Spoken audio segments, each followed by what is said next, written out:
Hello friends, আমি মিতালি। আজকে একটা নতুন ভিডিও নিয়ে আসলাম তোমাদের সাথে দেখা করতে। তো দেখতে পাচ্ছ গোপুসোনা ঝুলনাতে বসে আছে। তো এই ঝুলনাটা তোমাদের দাদাভাই বানিয়েছে। কিভাবে বানিয়েছে সেটাই তোমাদেরকে দেখাবো আজকে। তো চলো দেখে নাও।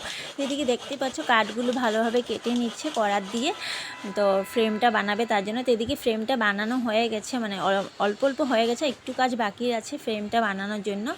তো তার জন্য দাদা ভাই দেখতে পাচ্ছ এদিকে তোমাদের দাদা ভাই মানে করাত দিয়ে কেটে নিচ্ছে। তো এদিকে আমিও একটু হেল্প করে দিচ্ছি। তো এদিকে দেখতে পাচ্ছ ফ্রেমটা বানানো হওয়ার পর তারপর এখানে কাপড়টা লাগিয়ে দিচ্ছে। কাপড়টা লাগাতে হবে, কারণ কাপড়টা না লাগালে ভালো লাগবে না, কাঠটা দেখা যাবে, কাঠটা দেখা গেলে ভালো লাগবে না, তার জন্য।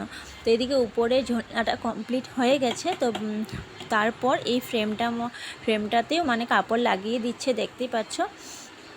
দাদাভাই অনেক কষ্ট করছে। তো চলো আরও কাজ দেখে নাও কিভাবে পুরোটা কমপ্লিট হয় আর কেমন লাগলো তোমাদের।